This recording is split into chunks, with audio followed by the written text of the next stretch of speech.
इसमें जो हमारे लिए बातें हैं वो क्या है, मुख्तसर मैं अर्ज करूंगा। सबसे पहली बात यह है, फरमाया जब नबी अपनी कौम को हुक्म करे, क्या करे जी, नबी अपनी कौम को मसला बताए, हुक्म इरशाद फरमाए, जहाद के लिए कहे, नमाज के लिए कहे, रोजे के लिए कहे, हज के लिए कहे, ज़कात के लिए कहे, सदकात व खैरात के लिए कहे, इस्तिखारे की तालीम अता फरमाए।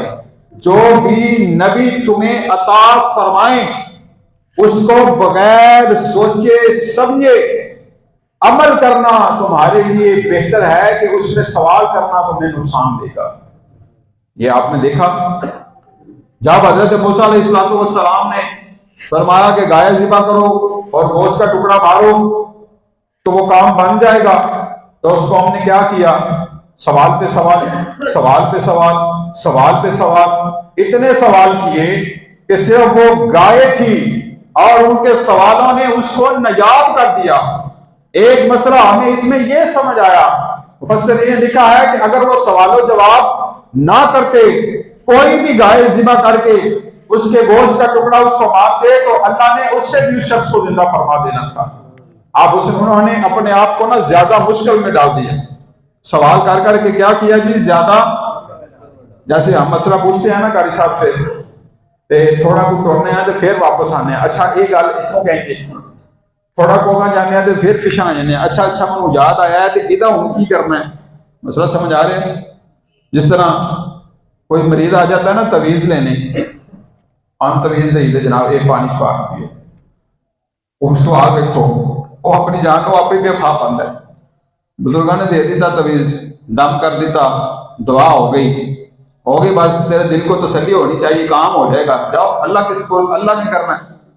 अब हम क्या करते हैं, पीर साहब ने तवीज दे दिया, अच्छा जी की करना है जी, पानी छपा के पी लो, अच्छा जी पानी केड़ा हो जी, फिल्टर वाला ले लो, कैद लग गई ना फिल्टर की, लग गई ना, हम चल लभ के लिया, तो चंगा है पीर साहब कहन जरा पानी नहीं साफ होया बोतल वाला मिलता, या 4-5 बाले दवा के बोतल च पा के पी, हालांकि जरूरत नहीं थी। फिर जी अच्छा जी कितने दिन पीना है, की पता भाई एक बार पीने तेरा काम हो जाता, अपनी जान को आप ही खा लिया।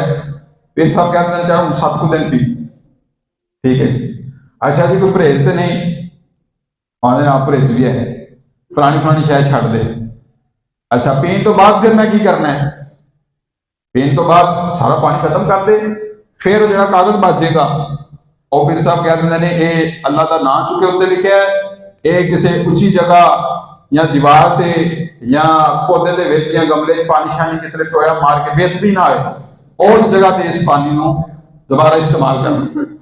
अच्छा जी फिर वो बोतल का की करना है, क्या करते हो, बात हो गई, तुम्हें काम हो गया, ठीक है अपना काम करो, यही बात इधर फरमाई जा रही है। अल्लाह ने जब मुतलकन हुक्म दे दिया कि गाय ज़िबा करो, गोश्त का टुकड़ा इसको मारो, ये जिंदा हो जाएगा और तुम्हें तुम्हारा काम कर देगा। उन्होंने फिर क्या, गाय कैसी हो जी, उसका रंग कैसा हो जी, उसकी उम्र कैसी हो, उसका कद कैसा हो, उसका वजन कितना हो, उसका जिस्म कैसा हो, सींग हो के ना हो, खोर हो के ना हो, दुम कितनी हो, खुद मुसीबत में डाले।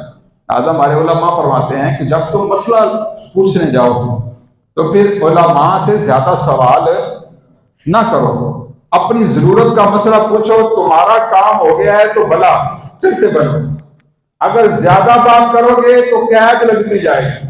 हमारे छोटे उस्ताद हैं, अल्लाह ताला उनकी उम्र दराज फरमाए, कुछ उलमा होते हैं वो अजीमत पे अमल करते हैं, उनके नजदीक फतवा भी एक चीज है लेकिन उससे बढ़ के अजीमत है कि अगर इससे भी बच लिया जाए तो बेहतर है। इस तरह मैंने ना एक दफा मसला बयान किया कि मौजों के ऊपर मसा हो जाता है, तो कुरान हदीस का मसला है ना, अल्लाह रसूल का फरमान है, फिका का मसला है। तो एक शख्स बुजुर्गों से मोहब्बत करने वाले थे, उसने कहा हमने देखा ही नहीं कभी कि वो फलां बुजुर्गों ने कभी मोजे पहने हो, हमने देखा ही नहीं कभी, लिहाजा उन्होंने कभी मोजे पहन के मसा नहीं किया तो हमने भी कभी नहीं करना। मसला समझ आ रहा है, उन्होंने नहीं पहने वो अजीमत पे है और तू तो पाला, तू अपने पैर क्यों पे सोन करना है, समझ आ रही बात की। जब एक मसला अल्लाह रसूल ने बयान फरमा दिया, हो गया, उस पर अमल कर ले बस आंखें बंद करके। उसमें जब आप ज्यादा सवाल जवाब करेंगे तो आप फंस जाएंगे। आप फिर हम उस्तादों से ना मसला नहीं पूछते, हमारे जो उस्ताद है ना उनसे हम मसला बड़ा डर के पूछते हैं। क्यों? कि अगर उन्हें किसी चीज में थोड़ा सा खदशा भी नजर आए, दूर कोई बात नजर आए, तो वो मना फरमा देते हैं। जब उन्होंने मसले को मना फरमा दिया तो फिर आप कर कोई नहीं सकते। तो फिर हम तलाश करते हैं कि कौन से उस्ताद बड़े नरम हैं, बड़े शफीक हैं, थोड़ा पोला मसला दस देने, फिर हम उनसे मसला पूछ लेते। तो इसलिए फरमाया कि जब बनी इसराइल ने अपनी जान पे मुशक्कत डाल ली, बहस की उन्होंने गाय के बारे में, तो फिर उन्हें उसकी कीमत क्या चुकानी पड़ी। 3 दिनार गाय की कीमत थी बाजार में। कितनी जी? 3 दिनार। तो जब उन्होंने बहस की तो वही गाय उनको इस कीमत में मिली कि उसके चमड़े में सोना भर के इतनी मिकदार में अब देना पड़ा। ये बहस करके अपने आप को मुशक्कत में डाल लिया। अब आप जरा ख्याल फरमाएं कि बहस करने से इतना माल गया, इतनी मुशक्कत हुई कि हजरत मूसा की को जामन रखा तो फिर वो गाय खरीदी गई। उनके पास इतना सोना ही नहीं था। उन्होंने कहा हमें गाय दे दे, हम सोना जमा करेंगे तो फिर हम हजरत मूसा को जामन रखते हैं कि आपको लुटा देंगे, थोड़ा थोड़ा करके हम दे देंगे, गाय हमें ज़िबा करने दें।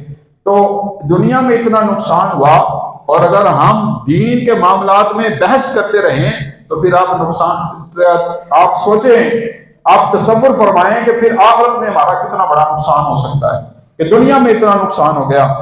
फिर इसमें एक बात यह है, फरमाया कि जब उन्होंने कहा कि आप हमसे ठट्ठा मजाक करते हैं, तो ये मसले की बात है कि जो नबी होते हैं उनकी तबीयत में मजाक नहीं होता। मैंने उस दिन भी डेफिनेशन बताई थी कि मजाक और मजाक में फर्क है। मजाक करना जायज है और खुश तभी है, ये अच्छा वसफ है और सिफ्त है। और मजाक करना इसमें जोड़ भी आ जाता है, इसमें अगले बंदे की दिल आजारी भी आ जाती है, जो आजकल हमें बड़ी खास पाई जाती है। अगले बंदे को रुला देते हैं हम बात करके, अगला बंदा परेशान हो जाता है, अगला बंदा रोने आता, उसकी आंखों में आंसू आ जाएंगे, और बाद में हम हंस के कह देंगे यार मैं तो तेरे मजाक क्या करना।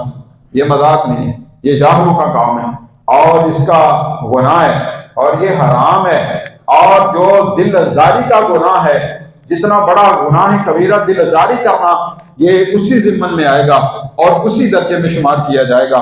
मजाक ये मोहब्बत वाली एक सिफ्त है, दिल लगी के लिए किसी से ऐसी बात करना कि उसकी दिलदारी भी ना हो। तीसरी बात जो फरमाया कि जब उन्होंने कहा ना कि इंशाअल्लाह लमुहतदून, असी लब लवांगे अल्लाह ने अगर चाहा थे, फरमाया कि इंशाअल्लाह कहने की बरकत से वो गाय उन्हें मिली। अगर वो इंशाअल्लाह ना कहते तो वो गाय कभी भी मिलती नहीं। तो यहां से हमें ये पता चला कि जो भी नेक साले काम आप और मैं करना चाहते हैं उसमें इंशाअल्लाह बोलने की हमें आदत बनानी चाहिए। इंशाअल्लाह मैं सुबह उठूंगा, इंशाअल्लाह हम काम पे जाएंगे, इंशाअल्लाह हम फलां काम करेंगे, तो अल्लाह फिर इसमें आसानियां पैदा फरमा देता है। चौथी पांचवी बात, जिसने अपने अहलो अयाल को अल्लाह के सुपुर्द कर दिया, किसके सुपुर्द कर दिया? अल्लाह के सुपुर्द कर दिया, तो फरमाया फिर अल्लाह के जिम्मे है तो अल्लाह तबारक व तआला उसकी उम्दा परवरिश फरमाता है, उम्दा परवरिश फरमाता है। ये इसमें नुकात है। फरमाया जो अपने माल को अल्लाह के सुपुर्द करे और अल्लाह पे भरोसा रखे, अल्लाह उसके माल में बेशुमार बरकत अता फरमाता है।